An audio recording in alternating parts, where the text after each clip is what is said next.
Енді қысым болғанда жан-жақтан телефон шалып отыр маған. Бұны тиісуге болмайды, бұл құрылысты тиісуге болмайды дегендей. Бірақ оған біз мән бермейміз, қарамаймыз, себебі әрбір құрылыстың артында заңсыз тірліктер орын алып отыр.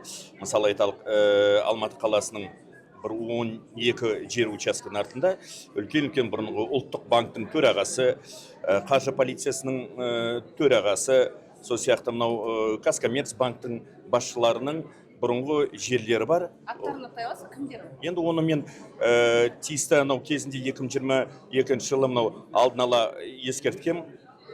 Мысалы, оның жасаратын ешнәрсе жоқ. Ол мен 2022 жылы мақала жазған кезде жерлердің ішінде, мысалы, Сауат Мыңбаев сияқты, жаңағы кім бұрынғы қаржы полицияның төрағасы Сарыбай Құлмұрзаев сияқтылардың жерлері анықталған. Мен соған байланысты 22 жылы мен бас прокуратура әлі мәжіліс депутаты болмай тұрып, мен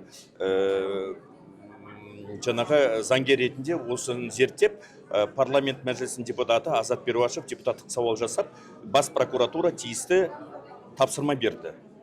Қалалық прокуратура ұсыныс жасады. Ол жерлердің бәрі мемлекеттік меншікке қайтарылу керек еді. Бірақ та өкінішке орай қайтарылған жоқ осы уақытқа дейін. Себебі рейдтің нәтижесінде мен анықтағым, қайтарылған жоқ, ешқандай тексеріс болған жоқ, бас прокуратураның тапсырмасын ешкім орындаған жоқ. Енді 2022 жылы Алматы қаласының әкімдігі заңсыз осы мынау прокуратураның тапсырмасын, прокуратураның ұсынысын, прокурорлық актыларды орындаған жоқ. Енді сол әкімдіктің тиісті лауазым тұлғалар жауапкершілікке тартылуы тиіс. Яғни бұрынғы министр, ұлттық банк төрағалары әлі де үстемдігі жүріп тұр ма? Үстемдігі жүріп тұр деген жоқпын. Бұл енді сыбайлас жемқорлық қой. Егер де прокуратураның актісі орындалмаса, демек бұл жерде енді біреу, мысалы айталық, прокуратураның актісін орындамауға тиісті шара жасаған.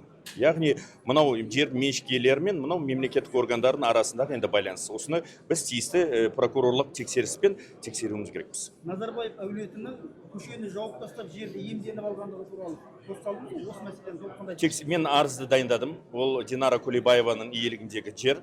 Ол толығымен мынау көшені толығымен Алматы қаласының, енді бақ құралдарында бұл Алматы қаласының шетінде, тау бөктерінде, бұл негізінде Алматы қаласының дәл ортасы демесек те, Әл-Фарабиден жоғары орналасқан жер.